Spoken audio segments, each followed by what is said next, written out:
como está escrito en Apocalipsis, que a la esposa se le concedió que se vista de lino fino y limpio para las bodas del Cordero, quiere decir que habrá en el final una restauración del remanente en la casa de Dios.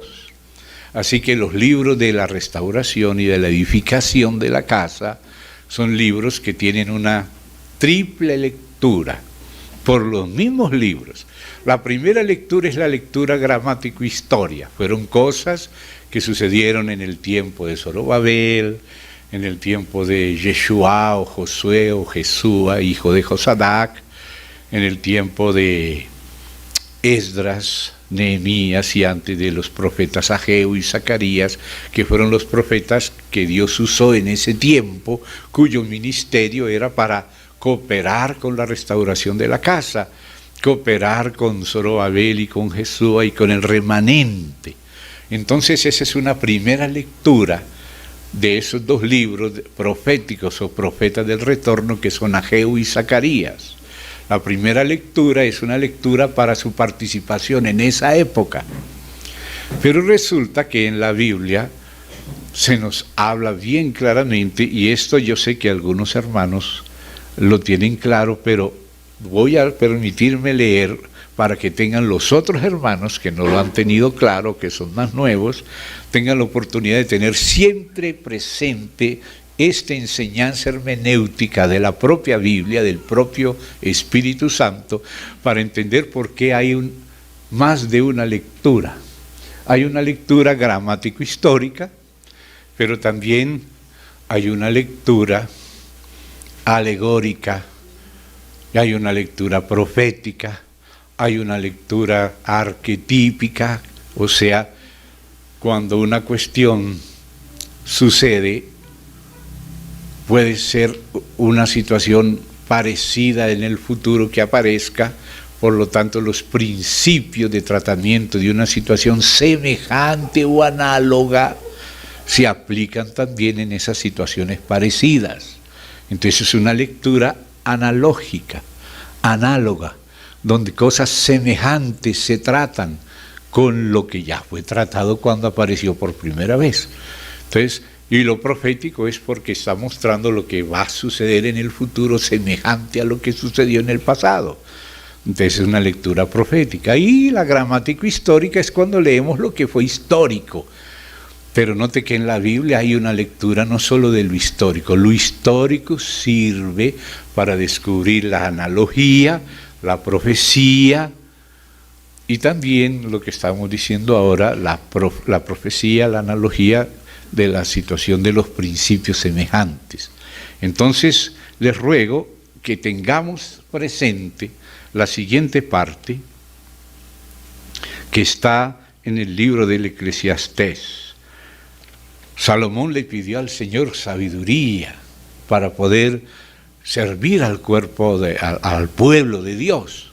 Entonces el Señor le dio sabiduría y él, como hijo de David, estaba tipificando a Cristo, que es la sabiduría. Y a veces en los escritos de Salomón habla el propio Cristo, yo la sabiduría, dice lo siguiente, ¿ve? O sea que como él era figura de Cristo y el Espíritu de Cristo obraba proyectando el trabajo, adelantándolo, porque todo el trabajo de Cristo, y esto hay que entenderlo desde ahora, es un trabajo en continuidad de la primera generación hasta la última. Las generaciones pasan, pero Cristo continúa haciendo el trabajo con la siguiente generación hasta culminar en la última, y cada generación debe dar su aporte al avance del propósito eterno de Dios.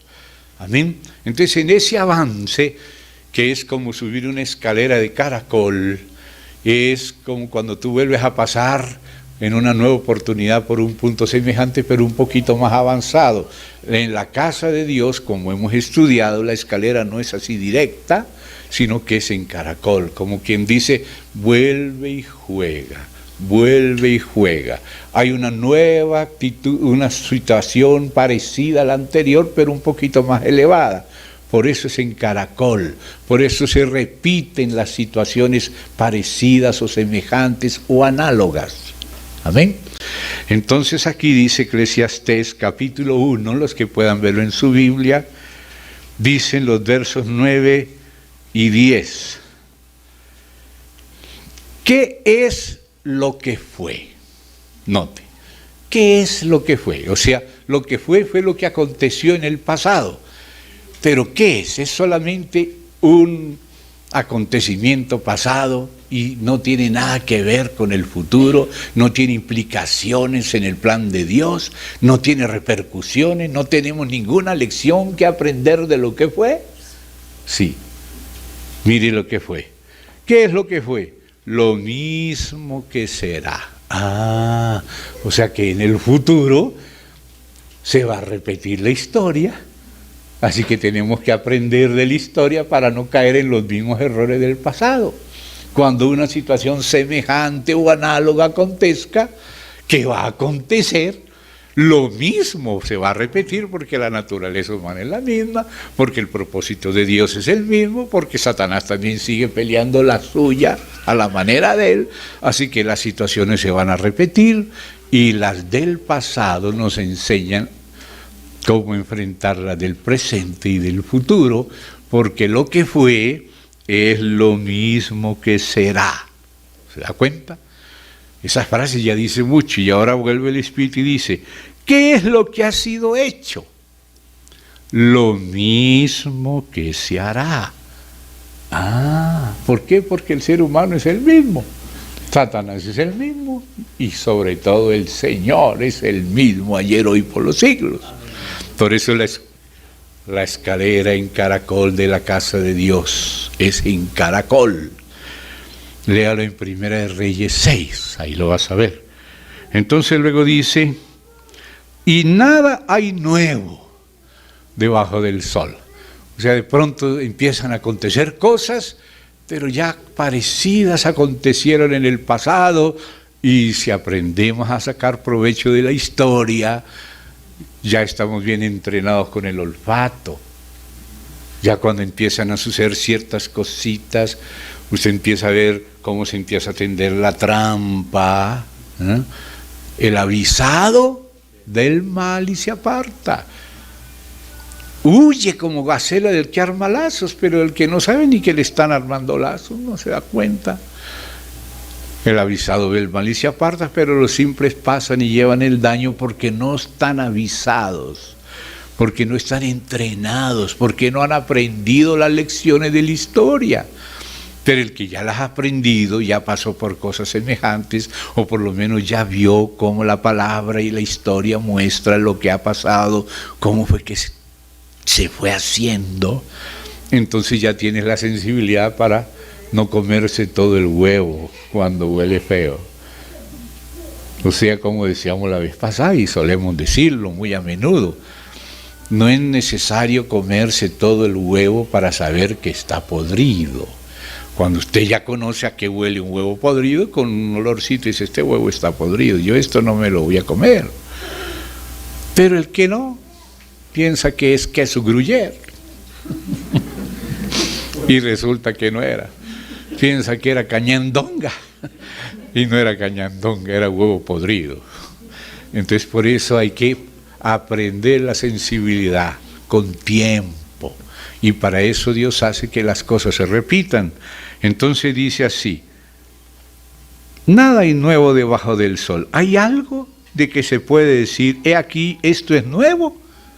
Ya fue en los siglos que nos han precedido. De este principio hermenéutico del Espíritu Santo por Salomón, tenemos que tenerlo muy en cuenta para entender las coyunturas y los principios permanentes que se mueven en las coyunturas. Habrá otra coyuntura, pero el mismo principio. ¿Se da cuenta? Por eso hay esas repeticiones. Pasémoslo al capítulo 3 ahora, los versos 14 y 15, donde el Espíritu Santo continúa insistiendo en esto por medio de Salomón. Usted sabe que el Eclesiastés es el libro de la ancianidad de Salomón. Cantar de los Cantares es el libro de la juventud de Salomón. Proverbio ya es el libro de la madurez, pero todavía no la vejez, no la ancianidad. Pero Eclesiastés es el libro de la ancianidad de Salomón, cuando se había apartado y apostatado y cuando regresó aprendiendo mucho. Entonces en este libro por eso ve lo que entendió Salomón, cómo Dios le hizo comprender el asunto, le prendió la lamparita. Como dice, Urim, luces, Tumim, perfecciones. Entonces dice acá el 3:14 del libro de Kohelet, que quiere decir el predicador, o Eclesiastés, que todo es lo mismo. He entendido, gracias a Dios, después de tantas vueltas, gracias a Dios, hasta después de la apostasía, él retorna ya viejito y entiende. ¿Qué es lo que ha entendido Salomón? Que todo lo que Dios hace será perpetuo. O sea, vuelve y juega, aún en tu vida Dios, si no pasaste una primera prueba, en su misericordia te da alguna otra oportunidad para que ya no vuelvas a lo mismo y así cada vez fallas menos. Amén. Y te vas perfeccionando por el Señor. He entendido que todo lo que Dios hace será perpetuo. Sobre aquello no se añadirá, porque son principios, ni de ello se disminuirá. Y miren esta frase, y lo hace Dios, o sea, el que controla todo esto es Dios mismo. ¿Y para qué lo hace de esa manera? Para que delante de Él teman los hombres. O sea, los hombres se dan cuenta que Dios maneja todo, se da cuenta el control que tiene, y entonces ahí nos damos cuenta, bueno, las cosas no están a la topa tolondra, es decir, que acontezcan por casualidad, nada de eso, el Señor está controlando todo. ¿Ve? Entonces dice que teman delante de Él los hombres aquello que fue, note, en ese contexto de lo perpetuo que hace Dios, aquello que fue. Porque noten, usted piensa que los acontecimientos son solamente por ocurrencia. Quiero leerles una frase que ojalá no le entiendan mal. Vamos al libro de Jeremías, porque entre Jeremías y Ezequiel está Lamentaciones. Entonces vamos a leer allí, en el libro de las Lamentaciones, algo que está escrito y que si yo me acuerdo, si no encuentro el versículo porque no lo marqué, se lo digo de memoria. Pero el que se acuerde de dónde está escrito, porque aquí ya no encuentro la marquita, entonces se lo voy a decir en memoria y alguno que le encuentre primero me ayuda, o nos ayuda a todos y nos dice dónde es que está. Pero se los voy a decir, está aquí en el libro del Eclesiastés. De Lamentaciones, perdón, ya estamos en Lamentaciones. Dice así: ¿quién será aquel que diga que sucedió algo que el Señor no mandó? 3:27. ¿Cómo? No, ¿qué capítulo? 3:37. Bueno, gracias a Dios. Alguien tiene un esfero, lo marco ya, de aquí estaba listo. El 37 es exactamente 3:37. ¿Quién será aquel que diga que sucedió algo que el Señor no mandó? De la boca del Altísimo no sale lo malo y lo bueno. No es que Dios haga lo malo, pero le da permiso al que lo quiere hacer. Le dice a Abraham, Balaam, no vayas, pero él insistía en ir. Bueno, ve pues. Dios no quiere que el querubín lucero se volviera diablo, pero insistió. Bueno, ve pues, te voy a juzgar. O sea, Dios permite. ¿Ve? ¿Quién será aquel que diga que sucedió algo que el Señor no mandó? Ya sea que lo haya mandado, lo que es bueno para que se haga, y lo que es malo permitiendo a los malos que insisten en hacer lo suyo, y como Él lo va a juzgar, le permite hacer el mal por un tiempo, pero controlado, porque no hay mal que por un bien no venga. ¿Ve? Entonces aquí dice, de la boca del Altísimo no sale lo malo y lo bueno. ¿Por qué se lamenta el hombre viviente? O sea que el hombre no se tiene que lamentar en nada de lo que ocurre, sino en su propio pecado. En eso sí hay que lamentarse. Laméntese el hombre en su pecado. O sea, si Dios permite alguna cosa, que un tsunami, que un terremoto, que una invasión, que una revolución, quién sabe qué, una peste, algo. Si no sucedería si Dios no lo permite. Ahora, Dios lo permite según su carácter perfecto, bueno, santo, benevolente, que no muda, pero que a veces tiene que corregir y entonces permite esas cosas por un tiempo. Entonces por eso no hay que lamentarse de lo que sucede en la ciudad. Hay que lamentarse de nuestro pecado, que es lo que causa que Dios tenga que permitir que sucedan ciertas cosas que podrían no suceder. Pero a veces si no nos mueve el piso, seguimos felices en el shopping, como siempre menciono el shopping, ¿verdad? La cuestión está que nos olvidamos de Dios, del shopping va para el partido va para la fiesta, va para las vacaciones, pero no va para Dios. Si Dios nos mueve un poquito el piso, ay, como que ahí sí nos acordamos de Dios. Entonces no nos lamentemos por lo que Dios permite. ¿Quién será aquel que diga que sucedió algo que el Señor no mandó? De la boca del Altísimo no sale lo malo y lo bueno, es decir, Dios permite que suceda. Dice, en el día del bien goza del bien, pero en el día de la adversidad, dice también Eclesiastés, o sea, el Espíritu Santo por este viejito, Salomón viejito, ya experimentadito, ya quebrantadito. ¿Quién será? De la boca del Altísimo no sale lo malo y lo bueno. ¿Por qué se lamenta el hombre viviente en lo que sucede, no? Laméntese, sí, pero en su propio pecado. De eso lamentémonos, de haber fallado tantas veces, de errar, de pecar. De eso lamentémonos, no lo que Dios tiene bajo su control. Porque a Dios no se le escapa nada de su control. Si vienes opresión y que hacen esto, dice, acuérdese que sobre el alto vigila otro más alto. Y otro mucho más alto, que es el Altísimo, está sobre todos. Así que Dios tiene control de todo y Él quiere que en el día del bien gocemos del bien y que en el día de la adversidad consideremos. Amén. Consideremos. Entonces, estas partes que hemos leído acá, tanto en Lamentaciones como en Ezequiel, en Eclesiastés por Salomón y Lamentaciones por Jeremías, tengámoslo presente para el primer libro que vamos a leer de uno de los profetas del retorno. Ya la vez pasada recordamos en Esdras, capítulo 4, que después del capítulo 3, cuando comienza la restauración del altar, la colocación de los cimientos del templo, y cuando apenas va a querer empezarse, vienen los pueblos vecinos a impedir la reedificación del templo. Entonces ahí aparecen los adversarios oponiéndose, y ahí entonces que Dios envía a esos dos profetas, Ageo y Zacarías. Por eso les dije, hay una lectura histórica, que es lo que pasó en el tiempo de Ageo, de Zacarías, de Zorobabel, de Jesúa, de Esdras, de Nehemías. Eso es una lectura histórica. Pero esa lectura histórica sirve de alegoría para cuando se va a levantar el templo. Y el templo en el Nuevo Testamento es el cuerpo de Cristo, la iglesia del Señor.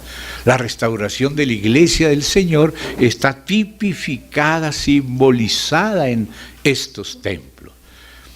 Mire lo que dijo el Señor a David. David, tú has derramado mucha sangre. Él tenía la buena intención de hacerle casa a Dios, pero el Señor sabía y le dice, tú no me edificarás casa. Él preparó las cosas, pero él mismo no le edificaría casa. Tu hijo que nacerá de ti, él me edificará casa, y yo le seré el padre y él me será mi hijo. Entonces vino el primer cumplimiento tipológico, que fue el hijo de David, Salomón, que edificó el templo físico. Pero ese no es el verdadero hijo de David. ni el verdadero templo. El verdadero Hijo de David es el Señor Jesús. Y el verdadero templo no es físico, es casa espiritual, como dice San Pedro, y se refiere a la iglesia del Dios vivo, no a X o Y denominación, sino al cuerpo de Cristo, la suma de todos los verdaderos hijos de Dios, limpiados por la sangre del Cordero, regenerados por el Espíritu Santo. Esos son el cuerpo de Cristo, esos son la iglesia de Dios, y ese es el templo de Dios. Por eso dice, vosotros sois el templo de Dios. Pero aquel otro templo era como una maqueta, y antes el tabernáculo era como si fuera un plano. Aquí hemos estudiado cómo Eva es el edificio de Dios primero, porque en el hebreo dice, le edificó una mujer. La iglesia, representada por Eva. Luego Betel es la casa de Dios, está en las líneas principales. Betel es casa de Dios, la época patriarcal. Luego viene Moisés, la época del tabernáculo.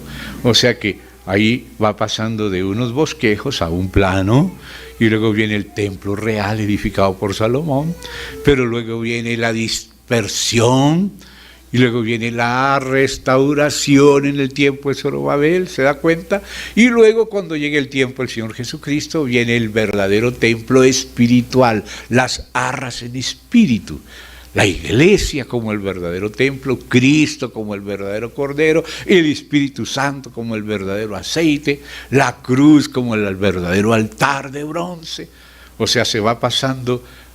Y aquí ya hicimos un seguimiento del avance tipológico del altar de bronce como unos capítulos dentro del motivo bíblico de la casa de Dios, desde el principio con Eva hasta la Nueva Jerusalén, la esposa del Cordero en Apocalipsis. Estamos siguiendo eso. Entonces ahora nosotros vamos a llegar a un tiempo que fue un tiempo histórico, pero que ha servido de tipología.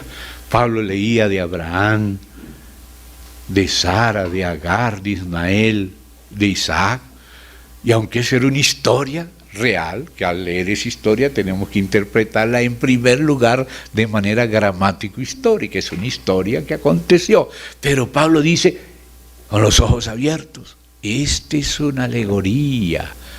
Esta Sara corresponde al nuevo pacto, y Agar corresponde al antiguo pacto. Ismael, al que trata de servir a Dios en su carne. Isaac es al que nace del Espíritu. Entonces él vio una segunda lectura sobre la historia patriarcal. Él vio proyectada la mano de Dios, que proyectaba a su vez una alegoría para hablarnos del antiguo pacto y del nuevo pacto. Cuando Pablo vio a Adán, leyendo Génesis, que pasó por esa operación y le abrieron el costado y le sacaron una costilla y le hicieron una mujer, él dice que ese hombre Adán era figura del que había de venir, que es Cristo, que también fue operado en la cruz, también le abrieron el costado con una lanza para poder tener iglesia en la redención. Entonces tú ves que hay una segunda lectura alegórica. ¿Ve? Entonces así sucede por causa de lo que dice, lo que ha de ser fue ya. Dios restaura lo que pasó. Entonces, ahora vamos a leer los profetas del retorno. Porque la iglesia tiene que volver a ser restaurada como la novia que se le concedió vestirse de lino fino para el Señor. Entonces, no solamente vamos a leer la historia de Esdras y de Zorobabel, etcétera, sino que vamos a ver los principios de restauración en la iglesia, que es el verdadero templo. Pero también habrá un tercer templo, que es el que se edificará en el milenio, para el milenio, donde estarán tanto los vencedores de la iglesia como los 144.000 de las tribus de Israel, que recibirán al final al Mesías. Y aquí ya hemos estudiado cómo esa tipología de la casa de Dios va pasando y siendo engrandecida en las siguientes etapas, pero manteniendo los principios de siempre. Entonces tenemos que hacer una lectura que también sirva para el milenio, una lectura que sirva para la iglesia y una lectura que sirva para conocer la historia donde se ven esos principios de la mano invisible de Dios. Entonces vamos a ver a Cristo primeramente en toda la espina dorsal del profeta Zacarías. Vamos a empezar ahí, porque también Zacarías fue avanzando en la revelación. Y esa revelación que aparece en el libro del profeta Zacarías abarca varias épocas. Y aquí ya hemos estudiado el asunto de los tiempos y las señales de los tiempos. Y hemos leído Daniel y hemos visto la época de Babilonia y la época de Persia y la época de Grecia y la época de Roma y la época de la Unión Europea para darle su poder al anticristo. Lo hemos visto. Y esas mismas épocas también aparecen en Zacarías. Zacarías habla para todas esas épocas. Y también la revelación de Jesucristo que se da en Zacarías, siendo Zacarías un importante profeta mesiánico, vemos que el trabajo de Cristo en el Antiguo Testamento, el trabajo directo de Él como teofanía divina, como ángel de Yahvé, y luego apareciendo después su encarnación y su venida como naciendo como dice Miqueas en Belén, y él viniendo como un burrito en la primera venida de Cristo, y luego habla hasta de la segunda venida de Cristo hasta el milenio. O sea que la profecía de Dios por Zacarías comienza en la época cuando salieron recién de Babilonia. Incluso esa salida no está completa porque sigue diciendo que tienen que seguir huyendo. Por eso es que cuando leemos la Biblia vemos que la primera salida fue del remanente con Yeshua o Josué, hijo de Josadá, y con Zorobabel. Fue una primera salida. Pero después hubo otro contingente que salió también después, que fue con Esdras, que él no vino a edificar la casa, sino ya estaba edificada, pero vino a adornarla. Y después vino Nehemías, que fue para arreglar la ciudad, ya no solo la casa, que adornó Esdras, que fue la que terminó de construir Zorobabel. Entonces está el periodo del remanente que viene con Zorobabel para empezar de cero y terminar la casa con la plomada en manos de Zorobabel. Y aquí ya estudiamos el plomo. Y después de ahí pasamos al tiempo el otro contingente que también tuvo que salir y venir con Esdras. Y después la edificación ya no del adorno de la casa, sino levantar los muros de la ciudad. La ciudad tiene en el centro la casa. La casa es la que hace a la ciudad capital. Y la capital es la que tiene la influencia a toda la región y el país, y el objetivo de Dios es que la palabra salga de Jerusalén para corregir a las naciones hasta muy lejos, hasta la venida de Cristo, hasta el milenio, que después también continúa con la Nueva Jerusalén.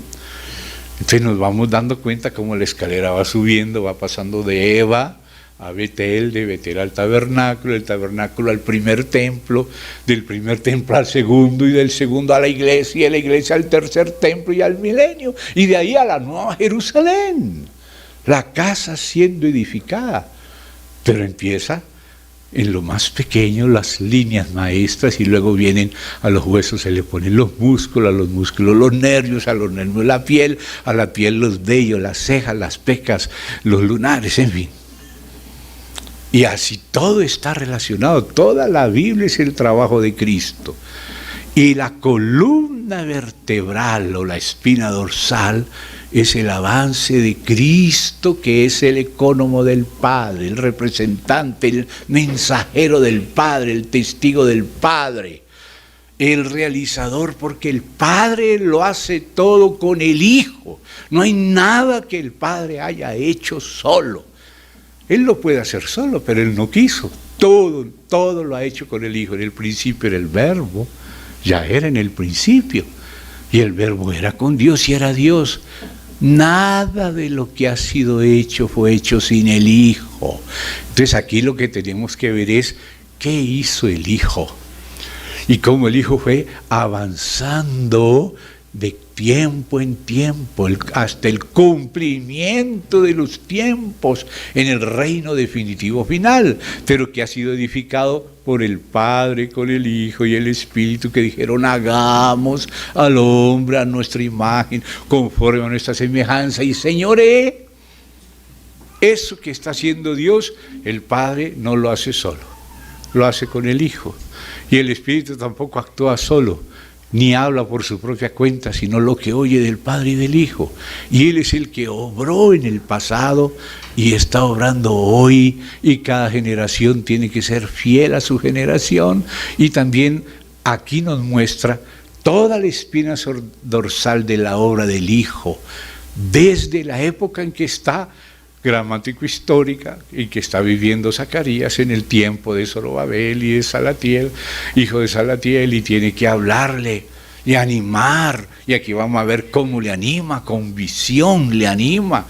Hay las profecías que Ageo y que Zacarías le hablan a Josué y a Zorobabel, pero luego también habla, y vamos a irlo viendo, habla de Babilonia, pero también de Persia, y también de Grecia, y también de Roma, y también hasta del anticristo, y hasta de la venida del Señor y el milenio. O sea, toda esa visión tiene Zacarías. Entonces necesitamos ver cómo se va revelando Cristo a Zacarías, avanzando hasta que llega en ese avance de la época de Persia. Recién salió el primer contingente, que está hablando es para Josué y para Zorobabel, pero todavía no para Esdras, que es el segundo contingente. Desde la época esa, desde que ya salió el primero contingente de Babilonia, pero hay otro que tiene que seguir saliendo.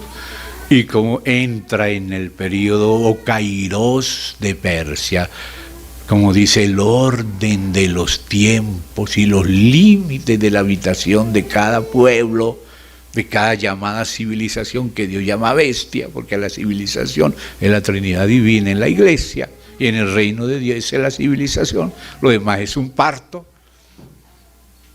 en medio de bestias. Entonces ahí va pasando la mano de Dios, la línea del río de Dios, que está en enemistad con la otra línea, la del dragón, que también es un río, es una corriente del mundo que se opone a lo que Dios está haciendo. Y ahí vemos ese conflicto, y ahí vienen los enemigos, pero viene el avance del pueblo, pero también vienen los carpinteros. Y los carpinteros son los que corrigen a los cuernos enemigos, y por ahí comienza Zacarías, en el contexto de una edificación multisecular, pero sucediendo lo propio de la coyuntura del tiempo de Zacarías, pero a la vez como profeta previendo, y también los acontecimientos siendo gobernados por Dios para que sirvan de alegoría, para enseñar lo que va a ser en el futuro. ¿Qué es lo que ha de ser? Lo mismo que fue. Entonces ahí tenemos que tener esa triple lectura de Zacarías y de los profetas del retorno y de la época. ¿Por qué? Porque la iglesia tiene que dar a luz, Israel tiene que dar a luz, y la venida del Señor introducía el milenio, y ya Dios ya venía preparando las cosas del milenio desde antes. Entonces vamos a empezar leyendo el primer capítulo de Zacarías. El primer capítulo de Zacarías, sobre la base de esta visión general que acabamos de ver, y sobre la base de lo que dijimos la vez pasada, el viernes, la introducción a los profetas del retorno. Amén. Entonces, vamos a leer primeramente, y vamos a ir leyendo con cuidado, y voy a pedirle que subraye unas cositas, porque aquí comienza a aparecer Cristo de una manera suave, que usted no lo vaya a entender. Por eso el viernes, antes de estudiar, regalamos a los hermanos que no tenían y que querían tenerlo, ese estudio bíblico sobre las salidas teofánicas,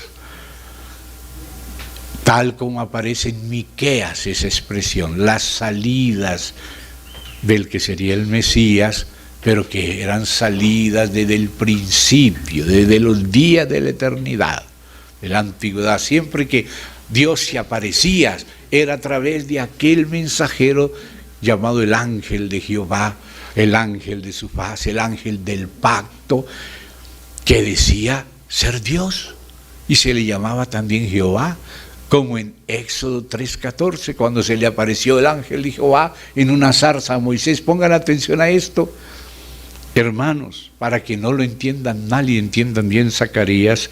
Empecemos por Éxodo 14 para ver quién es este ángel, que no es un ángel creado, porque la palabra ángel no se refiere a naturaleza, sino a oficio.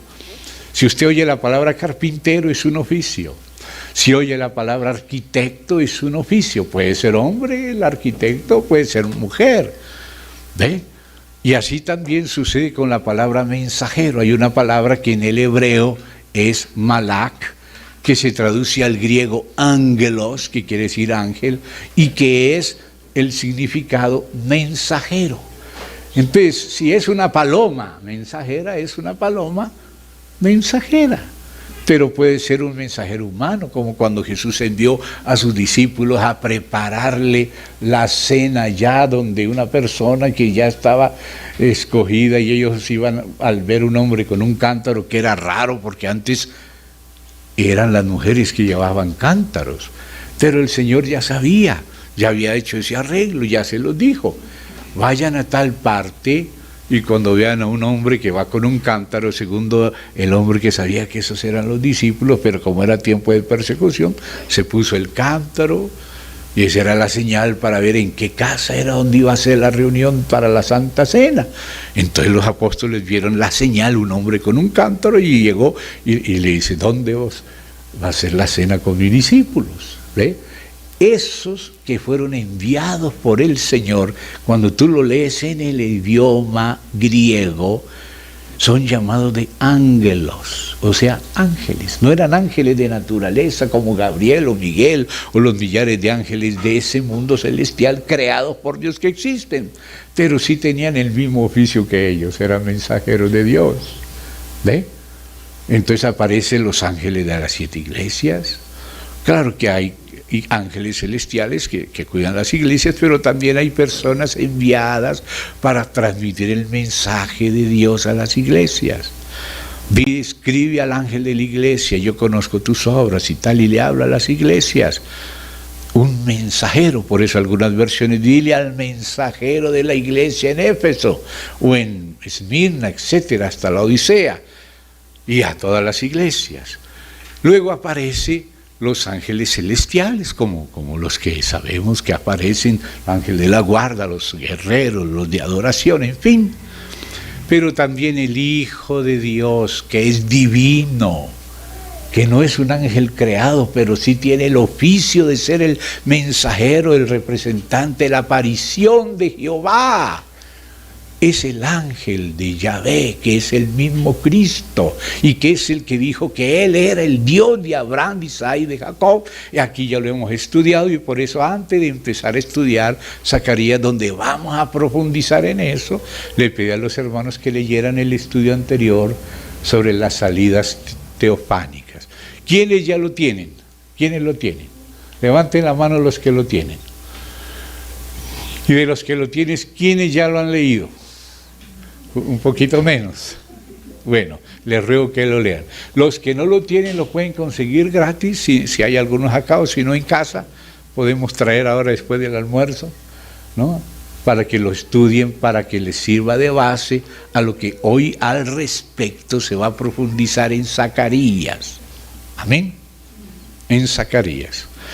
Entonces, leemos acá en Éxodo capítulo 3. Hay en ese librito, que es un estudio bíblico sobre ese tema de las salidas teofánicas, cada aparición de Cristo antes de la encarnación, la roca que guiaba a Israel, que era Cristo, el Hijo del Padre, amén, pero que se aparecía hablando como Dios, pero se le llama el mensajero de Yahvé, y se le llama también Yahvé, y es también Yahvé, pero el Hijo. Entonces, ese estudio le pido que lo estudien junto con otro, que también vamos a traer después de almuerzo si aquí no hay, que se llama Testimonio Divino acerca de la divinidad del Hijo de Dios. Para que cuando usted oiga que se le aplica a Jesucristo el nombre de ángel de Yahvé, no piense que es una criatura, como dicen los testigos llamados de Jehová, pero que son más de Charles Taze Russell. ¿Ve? No estamos negando la divinidad del Hijo, estamos hablando de uno de los oficios celestiales de Cristo. Pero también Él es creador y también es Dios con el Padre, y eso está en el otro estudio. Un estudio muestra su divinidad y otro muestra uno de sus trabajos para el Padre, porque el Padre todo lo hace por medio del Hijo, y hay trabajos celestiales y hay trabajos terrenales. ¿Me entienden? Entonces les ruego leer, no solo tener los folleticos y no estudiarlos con su Biblia. Léalo en la Biblia y véalo en la Biblia. Lo que hacen esos estudios es agarrar el versículo y mostrárselo, el otro versículo y mostrárselo. Eso es ese estudio. Pero lo importante es que usted lo vea en la Biblia. El librito es solo para exponer las palabras de la Biblia, que la Biblia dice que también la exposición de la palabra ayuda, ¿verdad? Eso está en los Salmos, ¿no? Entonces, para eso les pido leer eso, para que tengan más claridad y no se confundan. Amén. Porque vamos a pasar aquí profundizando eso. Vamos a dar un paso más allá de lo que está en el librito de las salidas teofánicas, donde algo ya se dijo. Pero ahora vamos a seguir la columna dorsal, o sea, la columna vertebral, la espina dorsal de Zacarías, la parte divina y cristológica. Y luego como eso va pasando por los tiempos y las señales de los tiempos, hasta el día del milenio, habla Zacarías, y también de la eternidad. Entonces, hermanos, por causa de lo que dije, solo voy a leer el pasaje clave, que es uno de los más importantes, al respecto de esta teofanía o manifestación divina del Hijo de Dios, del Verbo de Dios que estaba con el Padre eternamente, siendo Dios con Él, y nada de lo que el Padre hizo lo hizo sin el Hijo, y todo lo hizo con el Hijo, incluso la creación. Ahora vamos a ver cómo Él es, aquí llamado en Éxodo 3:1.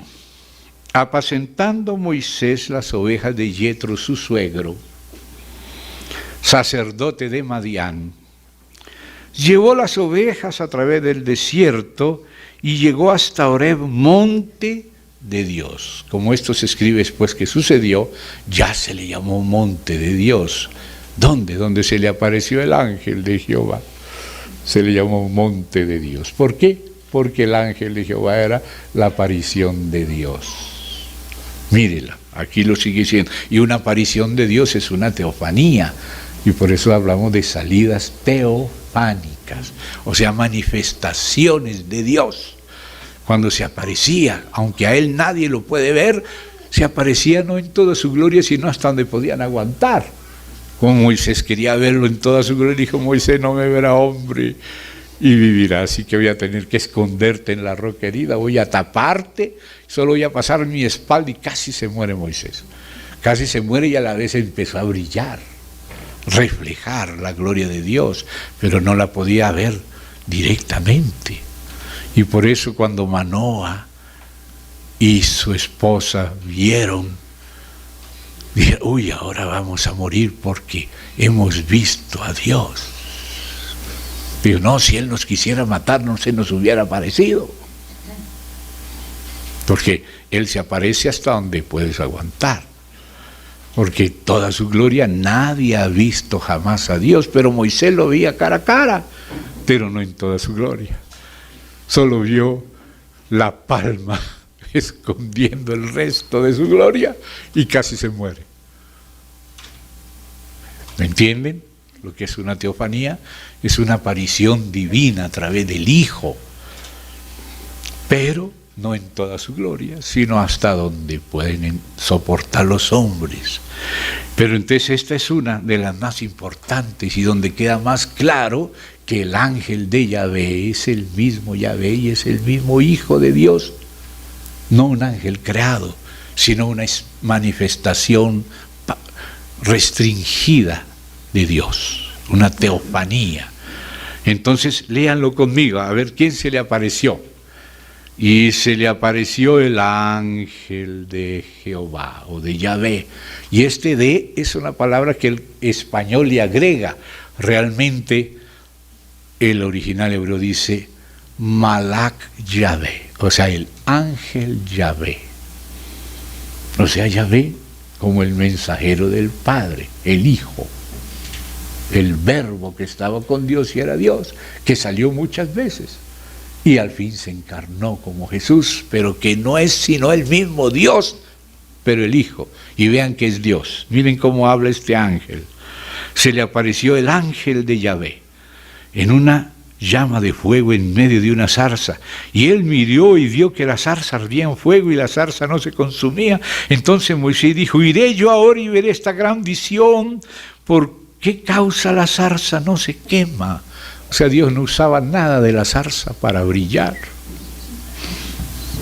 no usaba nada de lo natural, él brillaba por sí mismo. Viendo Yahvé, ahora ya no es solo el ángel de Yahvé, ahora es Yahvé mismo, que él iba a ver, lo llamó Dios de en medio de la zarza. Entonces, ¿quién es el que está en medio de la zarza? Dios mismo a través del ángel de Yahvé. ¿Y qué le dijo? Moisés, Moisés. Y él respondió: heme aquí. Y dijo: no te acerques, quita tu calzado de tus pies, porque el lugar en que estás, tierra santa es. Y dijo: yo soy el Dios de tu padre. ¿Cómo habla este ángel Yahvé en la zarza? Yo soy el Dios de tu padre Abraham, Dios de Isaac y Dios de Jacob. Entonces Moisés cubrió su rostro porque tuvo miedo de mirar a Dios.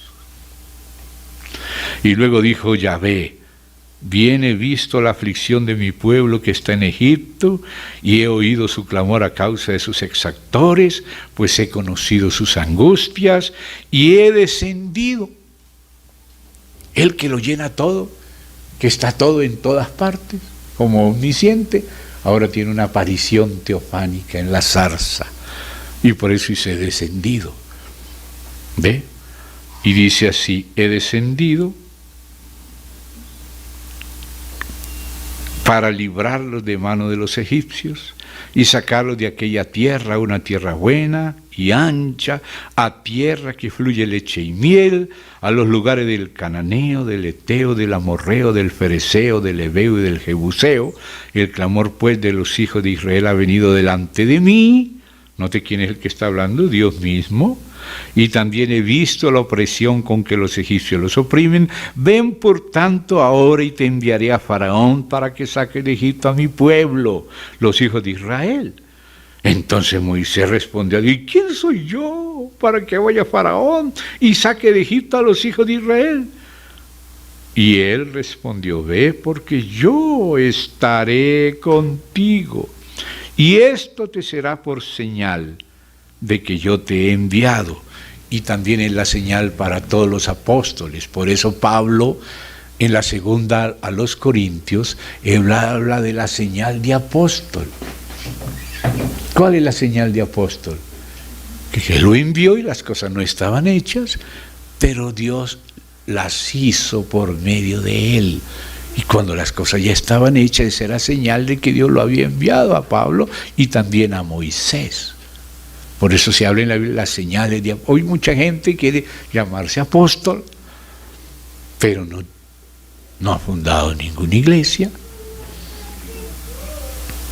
no ha hecho lo que tienen que hacer ellos. Su revelación no es la que tienen los apóstoles, que dice en Efesios 6, cuál es la revelación que el Espíritu le da a los apóstoles y a los profetas del Nuevo Testamento. Y esas palabras de Pablo, las señales de apóstol, las saca de este pasaje. Fíjese este pasaje. Dice, verso 12 del 3 de Éxodo: ve, porque yo estaré contigo, y esta te será por señal de que yo te he enviado. cuando hayas sacado de Egipto al pueblo, serviréis a Dios sobre este monte. Gente que estaba en Egipto fue sacada y resultó adorando a Dios en el monte, o sea, en lugares celestiales, en Cristo, si vamos a tomar la analogía.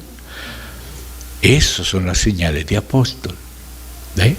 Entonces dice acá, y si ellos me preguntaren, y dijo Moisés a Dios, he aquí que llego yo a los hijos de Israel y les digo, el Dios de vuestros padres me ha enviado a vosotros. Note quién era el que lo envió, con quién se encontró y quién le hablaba. El ángel de Jehová, pero de que él decía que él era el Dios de Abraham, de Isaí y de Jacob, y es el que le está mandando. Entonces dice, si ellos me preguntaren cuál es su nombre, uy, ahora sí que llegamos a ver, ¿quién es este ángel de Jehová? Dios de Abraham, de Isaí y de Jacob, que se le aparece a Moisés y lo manda, y le dice, ¿cómo te llamas? Yo soy el que soy. Por eso el Hijo es también Dios con el Padre. En el principio era el verbo era con Dios, o sea, el Hijo con el Padre antes de la encarnación, y Él era también Dios. Y nada de lo que hizo el Padre lo hizo sin el Hijo, y todo lo hizo el Padre con el Hijo, en el Hijo y para el Hijo. Y entonces dice acá, y respondió Dios a Moisés, yo soy el que soy. Y dijo, y así dirás a los hijos de Israel, yo soy, que eso es lo que quiere decir Yahvé o Jehová. Yo soy, me envió a vosotros. Además dijo Dios a Moisés, así dirás a los hijos de Israel. Note la explicación de Dios. Así dirás, Yahvé, el Dios de vuestros padres, el Dios de Abraham, Dios de Isaac y Dios de Jacob, me ha enviado a vosotros. Este es mi nombre para siempre, con él se me recordará por todos los siglos. ¿Y qué quiere decir Jesús? Yahvé Salvador. ¿Y qué más dice acá? Después, ve y reúne a los ancianos de Israel y diles, mire cómo le tiene que decir, Yahvé, el Dios de vuestros padres, el Dios de Abraham, de Isaac y de Jacob, me apareció, diciendo. Entonces, ¿quién fue el que le apareció? El ángel de Yahvé, el Dios de Abraham, Isaac y Jacob. Ese es el Hijo. Esa es la acción del Hijo en el Antiguo Testamento, una sola de ellas estamos analizando. Ahí en el librito, Salidas Teofánicas, van a ver muchas. Pero aquí, que vamos a entrar en Zacarías, vamos a tener que profundizar más. Entonces, aquí dice más. El Dios de vuestros padres Abraham, ¿verdad? Dile a los ancianos, me apareció, dice, el Dios de Abraham, dice, y Jacob me apareció, verso 16, diciendo, en verdad os he visitado, y he visto lo que se os hace en Egipto, y he dicho, ¿quién? Dios, que apareció, yo os sacaré de la aflicción de Egipto, a la tierra del cananeo, del heveo, del amorreo, del fereceo, del heveo, del jebuseo, a una tierra que fluye leche y miel, y oirán tu voz, e irás tú y los ancianos de Israel al rey de Egipto, y les diréis, Jehová, el Dios de los hebreos, nos ha encontrado. Por tanto, nosotros iremos ahora camino de 3 días por el desierto, para que ofrezcamos sacrificios a Jehová nuestro Dios. Mas yo sé que el rey de Egipto no dejará ir, sino por mano fuerte, pero yo extenderé mi mano y heriré a Egipto con todas mis maravillas que haré en él, y entonces os dejará ir, y yo daré a este pueblo gracia en los ojos de los egipcios, para que cuando salgáis no vayáis con las manos vacías, sino que pedirá cada mujer a su vecina y a su huéspeda alhajas de plata, alhajas de oro y vestidos, los cuales pondréis sobre vuestros hijos y vuestras hijas, y despojaréis Egipto. Luego los otros decían, no te ha aparecido Jehová. Entonces ahí le tienen que dar la señal de la mano, y por eso los masones, queriendo reproducir eso, porque se metía la mano aquí dentro de su vestidura y ahí se le volvía leprosa y la volvía a meter y se le volvía, esa era la señal. Y como los masones les gusta tener señales, se copiaron de la de Moisés y ellos se ponen la mano aquí. Tú ves las fotos de Lenin, de Trotsky, hasta de Hitler, hasta el propio Francisco I poniendo su mano aquí adentro, así como la señal. Pero esa no es la de Moisés, la de Moisés es de Moisés. ¿Ve? Metía su mano aquí, escondida. Esa era la señal, la sacaba leprosa, la metía otra vez, la sacaba bien. Y luego la otra señal, la de la serpiente, que era el bastón que se convirtió en serpiente, y cuando los otros brujos, Janes y Jambres, quisieron, vino la serpiente. Moisés se comió las de Janes y Jambres. Ustedes conocen eso. Solamente usé un ejemplo, pero esto se sigue repitiendo a lo largo del Éxodo, y la Biblia lo dice claramente. Y aparece también en Josué, ya aparece en Jueces, ya aparece en Samuel, en Reyes, aparecen los profetas, en Isaías, en Malaquías, en Ezequiel y en Zacarías también. Y ya fue mencionado a vuelo de pájaro en el librito de las salidas teofánicas, pero aquí nos toca estudiar a Zacarías más a fondo. Y como les dije, la espina dorsal de la revelación de Zacarías, que abarca los tiempos hasta el milenio, ahí se ve una revelación progresiva de Jehová, que tú la vas viendo cómo progresa a lo largo de Zacarías y a lo largo del tiempo para el cual está tratando Dios con Zacarías, para el tiempo de Persia, luego para el tiempo de Grecia, y para el tiempo de Roma, y para el tiempo del anticristo, y para el tiempo del milenio. Vas a ver el avance.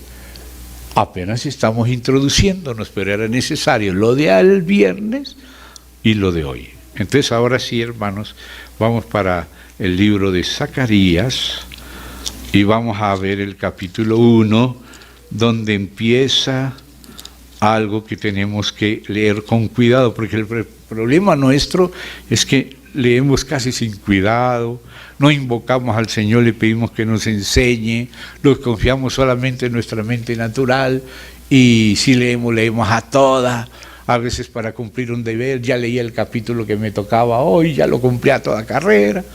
Hoy que día es 31, hoy me toca 31 de Proverbio y lo leo a todo, ya cumplí el deber. Así no es. Hay que buscar al Señor y orar de verdad y depender de Él y pedir: Señor, abre mis ojos. Pero Él te abre los ojos cuando una frase te la asocia con otra, y estas dos con una tercera, y estas tres con una cuarta, y ahí el Señor va armando el rompecabezas y la visión se va abriendo. Entonces por eso les hablé de una revelación progresiva de Cristo en este profeta cristológico de la época del retorno, que es Zacarías. Entonces vamos allá a Zacarías, capítulo 1 del profeta Zacarías. Está antes de Malaquías, que es el último, que también habla del ángel del pacto, que es Cristo, y también habla de Juan el Bautista, que es su mensajero, y que también la palabra Malaquías es un mensajero de Jehová, pero es creado. Como Juan el Bautista es también un mensajero, y la palabra también es Malak, y también es ángelos, pero Juan el Bautista es un mensajero, pero humano.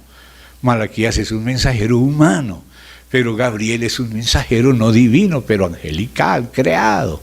Pero el Hijo es el mensajero del Padre, el testigo fiel y verdadero. Nadie ha visto al Padre sino por el Hijo. Pero el Hijo no aparece solo en la encarnación, Él aparece en la creación y en el actuar de Dios, en las apariciones de Dios a todo lo largo. Y por eso ese librito, Salidas Teofánicas, es como la espina dorsal de todo el Antiguo Testamento hasta llegar a Cristo en lo esencial. Pero ahora vamos a verlo más acercando el zoom, ¿ve? Ya de ver todo, vamos a la época de Zacarías y vamos a verlo con más detalle en Zacarías. Amén. Entonces empezamos, después continuamos a la tarde, pero avancemos un poquito más. Avancemos el 1. Amén. Ahora fíjense la época. La época es cuando estamos en el escatón, en el Kairos o en el león de Persia. Los tiempos.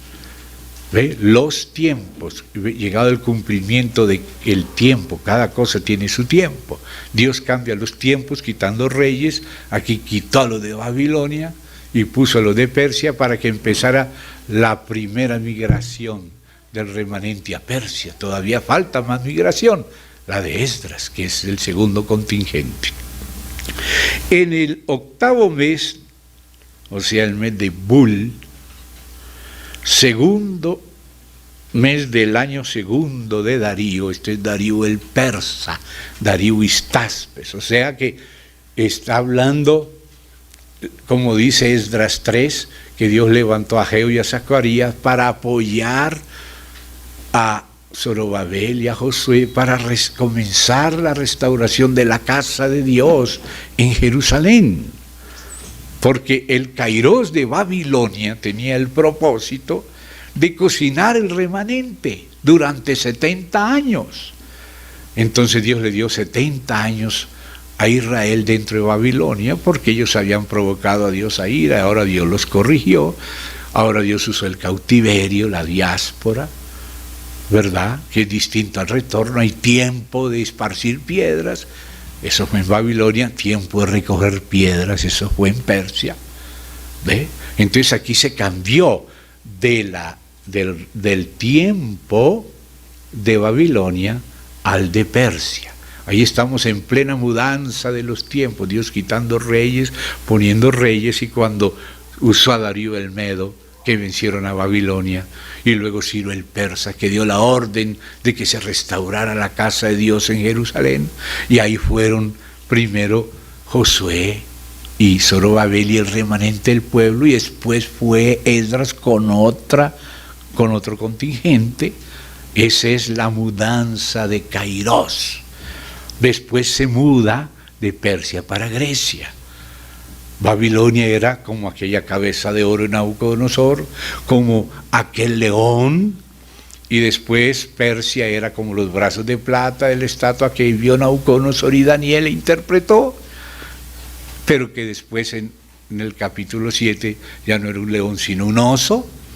Y después vino el otro tiempo, el de Persia, que era un vientre de bronce en la estatua de Nabucodonosor, no de él, sino que él vio. Y luego era el leopardo en el tiempo de las visiones de Daniel. Y después venían las piernas de hierro, que es Roma. Y después los 10 dedos del reino dividido, que es la Unión Europea entregando su poder para hacer un reino de lo dividido, los 10 cuernos, en que entregan su poder a un cuernito en el capítulo 7, que es el anticristo. Y toda esa secuencia aparece en Zacarías, y aparece Dios hablando algo al respecto de cada secuencia de los tiempos. O sea que aquí en Zacarías está escondido Daniel. ¿Ve? Lo que Jesús habló de los tiempos y de las señales de los tiempos, y que Pablo habló del cumplimiento de los tiempos, y en Hechos habló Pablo del orden de los tiempos. Y mientras esté Babilonia no puede venir Persia hasta que se le acaben los 70 años que le tocan. Entonces Dios quita reyes, quita a Belsasar y pone a Darío el Medo, Gobarúyas, que es Gobarú en la historia, y coloca a Ciro el persa, y ahí viene el otro periodo, el otro eón, el otro Kairos, los tiempos en un determinado orden de Dios. ¿Y quién es el ejecutor del plan de Dios en todo ese tiempo? Cristo antes de la encarnación, que aparece como el ángel de Jehová en cada lugar. Y vamos a ver que ese ángel de Jehová es el mismo Jehová en cada uno de los tiempos. Es el espina dorsal. Todo lo que hace Dios en la historia lo hace a través del Hijo. Y el Hijo lo hace todo a través del Padre. No puede el Hijo hacer nada sin el Padre, sino lo que ve hacer al Padre. Y el Padre le muestra lo que Él hace para que el Hijo lo haga igualmente con Él. Pero las salidas del Hijo no son desde que se hizo hombre. No, son desde el principio, desde los días de la eternidad, cuando Él se aparecía. Cuando Él se aparecía es el Hijo, porque al Padre nadie lo puede ver en su gloria, porque muere. Entonces el Hijo aparece y revela una parte. ¿Ve? Una parte. Y vamos a empezar a ver eso. Bueno, en el 8º mes del año segundo de Darío, o sea, ya nos ubicamos en el imperio persa. ¿Se da cuenta? Vino palabra de Jehová o Yahvé al profeta Zacarías, y como hay muchos Zacarías, este Zacarías es el hijo de Berequías, que es el papá de Zacarías, y Berequías es hijo de Ido. Por lo tanto, Ido, que también fue un vidente, el vidente Ido, fue el abuelo del vidente Zacarías. Este Zacarías, hijo de Berequías, hijo de Ido, diciendo: se enojó Yahvé en gran manera contra vuestros padres. No le dice así a esta generación que ya salió de Babilonia y entró en Persia para reedificar la casa y continuar el propósito de Dios. Y esa casa por fin termina como debe ser en la Nueva Jerusalén. Pero hay que empezar aquí por las maquetas hasta llegar a la espiritual, que es las arras, pero después viene el reino completo de la herencia. Amén. Entonces dice así, Dios empieza a explicarle por qué fue que tuvo que corregir a los padres de ellos en el tiempo de Babilonia, para que ellos ahora en el tiempo de Persia y los siguientes tiempos no cometan los errores que cometieron, que causó el cautiverio en Babilonia. Ahora ya durante el Cairo de Persia no es tiempo de cautiverio, sino de retorno. Por eso hablé de los profetas del retorno.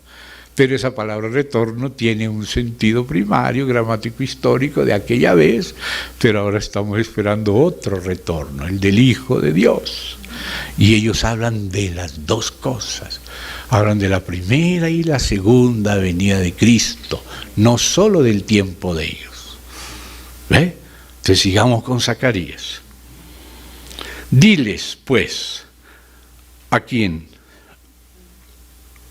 Dice, así ha dicho Yahvé Sabaoth, o sea, Jehová de los ejércitos, Yahvé Sabaoth. Él hubiera podido llamarse el pastor, o hay tantos nombres de él, pero como aquí es en medio de la guerra del remanente de la mujer con la serpiente que se vuelve con varias cabezas y cuernos, entonces es la guerra, es la enemistad entre las dos líneas a lo largo de toda la historia. Entonces, ¿quién es él? ¿Qué cara está mostrando Dios aquí? La de Yahvé Sabaoth, Jehová de los ejércitos. Como ahora mismo, si usted ve los misiles viniendo desde la Franja de Gaza contra Israel y empiezan a subir al cielo y ¡pah!, explotar uno detrás de otro y no llegan donde tienen que llegar. Hermano, usted puede ver la mano de Dios haciendo milagros hoy, igual que lo hizo en el pasado, a favor de Israel. Entonces dice acá, no seáis pues, dice más, así ha dicho Yahvé Sabaoth, volveos a mí, el retorno, dice Yahvé Sabaoth, y yo me volveré a vosotros, ha dicho Yahvé Sabaoth. O sea, el secreto para que Dios esté con nosotros es que nosotros estemos con Él. ¿Ve? No seáis como vuestros padres. ¿Qué pasó con los padres de los israelitas del retorno? A los cuales clamaron los primeros profetas, y note aquí esa expresión, los primeros profetas, porque en la Biblia se habla de los profetas primeros y los profetas postreros. Los profetas primeros, los Neviín, hay los primeros y los postreros. Los primeros son los que escribieron el libro de Josué, Jueces, Ruth, Samuel y Reyes, que en Crónicas dice que fue Samuel, continuado por Natán y por Gad. ¿Ve? Y hay una parte que usó Samuel de los propios escritos de Josué, y también la parte de Samuel que fue continuada por Natán y por Gad hasta los tiempos de Salomón. Esos fueron los profetas primeros. Y luego vienen los profetas postreros, desde Isaías a Malaquías. Daniel lo colocan entre los Ketubín. La Tanakh, que es la Torá, más los Neviín, más los Ketubín, que es la Biblia como es llamada por Jesucristo, según Lucas 24. La Torá es la ley, los Neviín son los profetas, pero los hay los primeros, lo que hoy llaman libros históricos, en la Biblia se le llama los primeros profetas, porque fueron escritos por profetas. Si tú lees los Reyes, que escribió Jeremías con Baruch, ve que él constantemente está citando su bibliografía de profetas, el profeta Ido, el profeta Jehú, el profeta Semaías, Ahías, Eliezer Dodado de Maresa. Todos esos profetas fueron los primeros que aparecen en la bibliografía de Reyes por Jeremías con Baruch, que luego la vuelve a utilizar también Nehemías para escribir Crónicas. ¿Ve? Por eso se le llama los profetas primeros. Y Jesús por eso habló de la ley, los profetas y los salmos, la Torá, los Neviín y los Ketubín. Torá, ta, Neviín, na, Ketubín, ka, Tanakh. La Tanakh es la suma de la Torá, de los Neviín y de los Ketubín, o sea, la ley, los profetas y los salmos, como hablaba Jesús. Esa es la ordenación del Antiguo Testamento según Jesús y la época. ¿Ve? Entonces aquí habla, dice: no seáis como vuestros padres, a los cuales clamaron los primeros profetas, o sea, la primera parte de los Neviín, diciendo: así ha dicho Yahvé Sabaoth, volveos ahora de vuestros malos caminos. Note la hora, ya es el cambio del tiempo. ¿Ve? Volveos ahora, otro kairos, de vuestros malos caminos y de vuestras malas obras. Así se le dijo a los primeros, y no atendieron ni me escucharon, dice Yahvé. Vuestros padres, ¿dónde están? Y los profetas han de vivir para siempre, y ellos también se mueren. Dios les habló y no le pusieron atención. Ahora Dios vuelve a hablar en otro kairos, en el de Persia. Pero mis palabras y mis ordenanzas que mandé a mis siervos los profetas, ¿no alcanzaron a vuestros padres? Por eso volvieron ellos y dijeron: como Yahvé Sabaoth pensó tratarnos conforme a nuestros caminos y conforme a nuestras obras, así lo hizo con nosotros. Ellos mismos se dieron cuenta que las palabras de los profetas primeros se cumplieron. Pero ahora Dios le habla a la nueva generación. Ya era el tiempo de cambiar el tiempo.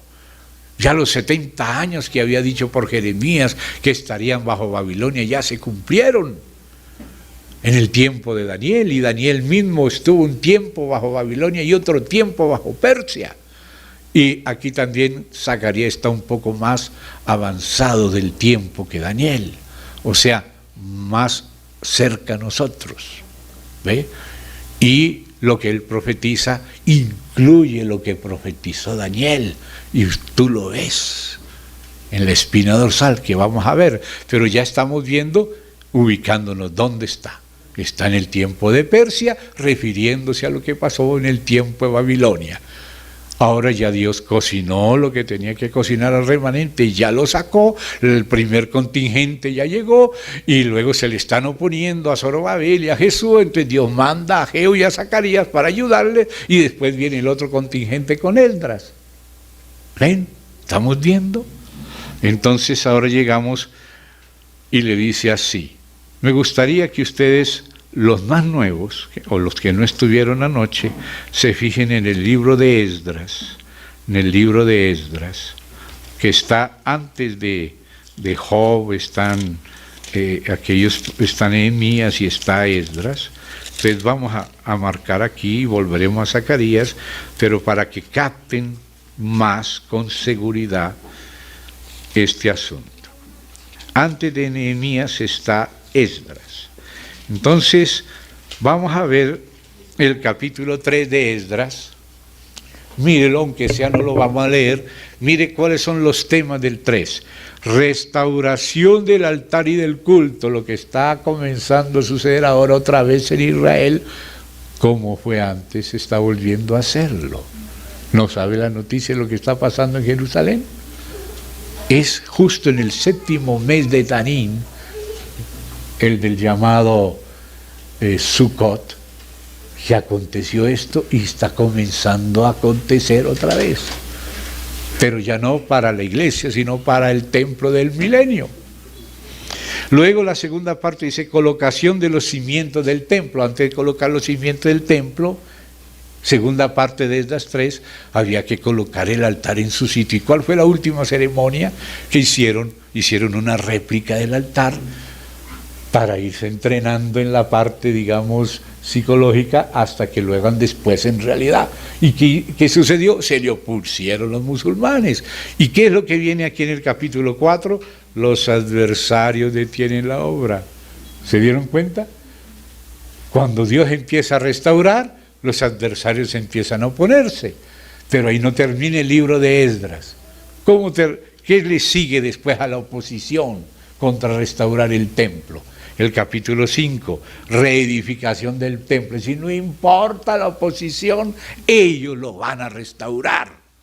Y ahora mírenlo cómo empieza ese capítulo de la restauración del templo. Profetizaron Ageo y Zacarías, los profetas del retorno. ¿Cuál Zacarías? El hijo de Ido, ya se saltó a Berequías, pero como Berequías era hijo de Ido, el otro profeta anterior. Entonces ya mencionó al abuelo nomás, ambos profetas, porque Berequías no se dice que haya sido profeta, pero Ido sí, era el profeta Ido. Y ahora también Ageo y Zacarías profetas. A los judíos que estaban en Judá, en Jerusalén, en el nombre del Dios de Israel, quien estaba sobre ellos. Entonces, ¿cuál fue el resultado de la profecía de Ageo y Zacarías? Entonces se levantaron Zorobabel, hijo de Salatiel, y Jesúa, o sea, Yeshua, el mismo nombre de Jesús, porque este Yeshua es figura de Cristo, por eso tenía hasta el mismo nombre, y nos lo vamos a encontrar como el renuevo, que es un título de Cristo, pero que se lo pusieron tipológicamente a Yeshua, que es el mismo Josué, hijo de Josadac. Entonces, ¿qué dice más ahí? Dice, y comenzaron a reedificar la casa de Dios que estaba en Jerusalén, y con ellos los profetas de Dios que les ayudaban. Y empiezan las consultas a ver si era, si no era, si era legítimo, y quieren meter el Estado para que no se pongan a eso, y bueno. Pero igual vino Darío y le dijo, no, esto lo mandó Ciro, así que apóyenles. Y por eso es que cuando tú lees en Segunda de Macabeos, el libro de Esdras, se le llama en Segunda Macabeos al libro de Esdras, el libro de las cartas de los reyes acerca de las ofrendas. Los que se oponían y los que prohibían y los que se apoyaban y decía que podían usar de la hacienda del rey para restaurar la casa y todo. Así se le llama este libro. Así que cuando lea Segunda Macabeos, ahí va a encontrar que se refiere al libro de la carta de los reyes acerca de las ofrendas. Así se llamaba en el tiempo de los Macabeos al libro de Esdras. ¿Ve? Entonces, hermano, ahí se da cuenta el lugar de Ageo y Zacarías en su coyuntura. Amén. Entonces volvemos a Zacarías, porque es necesario ir viendo, entendiendo la época. Amén. Entonces ahora sí llegamos al verso 7. Hasta aquí eran las primeras palabras que Dios le habló a Israel por Zacarías, haciendo la comparación, el contraste entre la generación vieja que le tocó Babilonia y la nueva que va a empezar durante el tiempo de Persia. El avance de los eones rumbo a la economía del cumplimiento de los tiempos, pero cada uno tiene su orden, el orden de los tiempos. Entonces dice, a los 24 días del mes 11, no del nuestro año, sino del bíblico, que es el mes de Sebat, así se llama, Sebat, en el año segundo de Darío, porque el otro había sido en el mes en el octavo, que es Bul, y 3 meses después volvió a profetizar Zacarías. Y ahí Dios le mostró algo a Zacarías, algo que tiene que ver con los que han trabajado con Dios, los que se les han opuesto, y la intervención de Cristo antes de la encarnación. 2 puntos claves. Y mire lo que dice. Vino palabra de Jehová al profeta Zacarías, hijo de Berequías, hijo de Ido, diciendo, vi de noche, y he aquí un varón. Bueno, al principio tú empiezas a ver lo que se habla de este varón, pero de pronto se le va añadiendo otros detallitos por aquí, por allá, y de pronto tú te das cuenta quién es este varón. Al principio no sabes quién es este varón. El propio Zacarías no sabía quién era este varón, pero por lo que dice por aquí, por lo que después dice por allá, y después dice por allá, ya lo vas identificando a este varón. Entonces vamos a hacerle el seguimiento a este varón. Vamos a ir leyendo. Dice, vi de noche, ¿y qué es lo que vio? Es una visión de Cristo, pero vamos a ir viendo despacio. En esa época haciendo su parte, pero nadie sabía quién era. Pero por lo que la misma Biblia dice en este mismo libro, ahí vas descubriendo quién era. Dice, un varón que cabalgaba sobre un caballo alazán. Y el alazán en este caso no es blanco, sino bermejo, de guerra. Y dice, el cual estaba entre los mirtos que había en la hondura. O sea, había un valle lleno de mirtos, que son unas flores, como un paraíso, y ahí estaba ese varón cabalgando, ¿no? Y detrás de él había caballos alazanes, o sea, él era el que presidía, los otros caballos le seguían. Overos, o sea, alazanes, overos y blancos. Entonces dije, ¿qué son estos, Señor mío? Y me dijo, y fíjese acá esta expresión que nos sirve para identificar a este varón. Constantemente aparece esta expresión en la boca de Zacarías. El ángel que hablaba conmigo.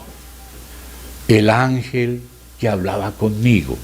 O sea, el mensajero que hablaba conmigo. Después vas a descubrir que ese mensajero era este varón, y vas a descubrir, más adelantico, que este varón era el ángel de Jehová, el mismo que le aparece a Moisés en la zarza, que un poquito más adelantico se le llama directamente Yahvé.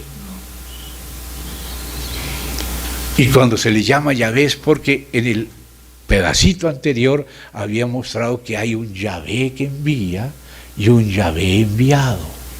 Y el Yahvé que envía es el Padre, y el Yahvé enviado es el Hijo. Y ahí tú empiezas a empezar a ver la Trinidad, que tanto el Padre como el Hijo, y luego menciona también el Espíritu. ¿Y sabe quién es el Espíritu? ¿De quién? De ese varón. Con mayúscula, el Espíritu Santo, el Espíritu del Padre y del Hijo. Pero al principio tú no lo notas, y si lo leemos rápido, no sabes quién es. Pero vamos a ir leyendo despacio para que ustedes mismos vean a ver si eso no es. Yo lo he leído despacio y no quiero imponerles nada, léalo ustedes, leámoslo juntos, a ver. Entonces dice así, vamos siguiendo al varón. Ahora le llama, me dijo, el ángel que hablaba conmigo. Así lo repite varias veces, el ángel o es el mensajero del cielo, ¿no?, que hablaba conmigo. Pero después vamos a ver cómo habla y cómo se le dice. Pero hay que empezar de a poco, porque y en la medida que avanza Zacarías va apareciendo más detalles de quién es. Pero empieza así. Y dice, y me dijo el ángel que hablaba conmigo, yo te enseñaré lo que son estos, o sea, esos caballos y todo. Y aquel varón que estaba entre los mirtos respondió. O sea, le preguntó al ángel y le respondió el varón. Se da cuenta que el varón es el ángel. Siga leyendo con cuidado. Y dice, estos son los que Jehová ha enviado a recorrer la tierra. Y ellos, o sea, los que Jehová había enviado a recorrer la tierra, que estaban en esos caballos alazanes, overos, blancos, y después aparecen también los negros, dice, ellos hablaron a aquel ángel de Yahvé que estaba entre los mirtos. Ahí te das cuenta que el varón era el ángel de Yahvé que estaba entre los mirtos. ¿Se da cuenta? Que era el ángel que hablaba con él. Ya se van dando cuenta cómo la palabra nos va mostrando quién es aquel varón. Y ya sabemos quién es el ángel de Jehová, el que le apareció a Moisés y le dijo, yo soy el Dios de tu padre, de Isaac y de Jacob y de Abraham. Yo soy el que soy. Por eso es que yo cuando leo le digo, hermanos, aquí hay que ponerle la A mayúscula, porque a veces el traductor traduce pero no entiende y deja la minúscula. Entonces, ya aquí está claramente revelado aquel ángel de Jehová que estaba entre los mirtos. Entonces, ¿quién era ese varón? El ángel de Jehová que estaba entre los mirtos. Y dijeron, no, te le dan cuentas a él. Le dan cuentas a él. ¿Y qué le dicen? Hemos recorrido la tierra. Y aquí toda la tierra está reposada y quieta. Así que esos caballos que salían llevando los ángeles de Dios eran los que recorren a ver la tierra. Le pregunta incluso una vez Dios a Satanás en el libro de Job, ¿de dónde viene de recorrer la tierra? Porque los espíritus recorren la tierra. El Señor mismo también recorre la tierra. Y está en nuestra reunión. Y en todas las demás reuniones, porque Él es omnipresente y puede estar con uno acá y con otro allá, porque Él es un Dios todopoderoso. Y dice, respondió el ángel de Yahvé, o sea, el Hijo, y ahora le va a hablar al Padre. Aquí aparece en el siguiente capítulo Yahvé hablando con Yahvé, o sea, el Hijo con el Padre. Ahí empieza a insinuarse la Trinidad y de pronto aparece el Espíritu. Y de pronto hablan los tres y hablan en plural, nosotros. Como había hablado antes, hagamos al hombre, hagamos a nuestra imagen. ¿Y quién es la imagen del Padre? El Hijo. Es la teofanía del Padre, el Hijo. Entonces dice, el Hijo, o sea, el ángel de Yahvé, que es el Hijo, hablándole a Yahvé Sabaoth, que es el Padre, pero Él también es Yahvé, como lo vamos a ver en el siguiente capítulo. Y dice, oh Yahvé Sabaoth, el Hijo intercediendo por Jerusalén, que estaba presa, fue cautiva, fue pisoteada en el tiempo de Babilonia, pero ahora el Hijo intercede al Padre y el Padre le da palabras de lo que va a ser en el nuevo eón, en el nuevo Kairos. Y dice así, oh Yahvé Sabaoth, ¿hasta cuándo no tendrás piedad de Jerusalén y de las ciudades de Judá con las cuales has estado airado por espacio de 70 años? Como quien dice el Hijo, que es el intercesor, el mediador entre Dios y los hombres, dice: Padre, ya se cumplieron los 70 años, ya se acabó el tiempo de Babilonia. ¿Por qué no vas a tener piedad? ¿Van a seguir cautivos? ¿Por qué no los restauras? Aleluya, mire la escena celestial que Dios le mostró al profeta Zacarías. Y Yahvé respondió buenas palabras consoladoras al ángel que hablaba conmigo. O sea, el ángel que hablaba con él era el varón entre los mirtos y era el ángel de Yahvé. ¿Se da cuenta? ¿Y qué le dice? Y me dijo al ángel que hablaba conmigo: clama diciendo. Note, tiene que clamar el ángel de Yahvé en el nombre del Padre, como mensajero del Padre. Clama diciendo: así ha dicho Yahvé Sabaoth, celé con gran celo a Jerusalén y a Sión. Y ahí nos acordamos del cántico de Moisés que estudiamos el domingo. ¿Se acuerdan? Que ellos provocaron a celo al Señor, entonces por eso el Señor los entregó, pero no para siempre. Aquí el cántico de Moisés aparece también aquí, sumergido. Mírelo. Celé con gran celo a Jerusalén y a Sión, y estoy muy airado contra las naciones que están reposadas, porque cuando yo estaba enojado un poco, ellos agravaron el mal. O sea, Dios usó a esas naciones para corregir como padre a Israel. Usó a Babilonia y usó a otros, antes a Siria y a Egipto y a otros cuernos, pero ellos agravaron el mal. Se les pasó la mano. Entonces ahora Dios dice: pare, ahora Israel va a salir al retorno y yo voy a castigar a estos cuernos, que son esos reinos que Dios usó para corregir a Israel, pero que se les fue la mano.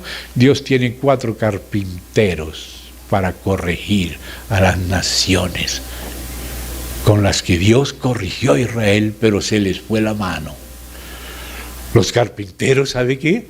Ellos trazan las medidas exactas. Entonces, a quien se le va la mano, quien se desmide, necesita alguien que le enseñe a no pasarse la medida. A veces Dios puede usarnos para corregir a otros, pero se nos va la mano. ¿No se le fue la mano a Hitler? Entonces mire lo que dice acá.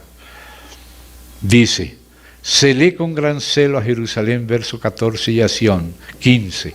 Y estoy muy airado contra las naciones. Primero corrige a sus propios hijos, a Israel, pero ahora le va a tocar el turno a las naciones que están reposadas, porque cuando yo estaba enojado un poco, ellos agravaron el mal. Por tanto, así ha dicho Yahvé: yo me he vuelto a Jerusalén con misericordia, y en ella será edificada mi casa. O sea, en el tiempo de Persia, Dios tuvo misericordia y se reedificó la casa, pero va a volver a ser reedificado otra vez. Por lo tanto, lo que ha de ser fue ya, y esto es tipología de lo próximo. Termino esta parte al terminar el 1.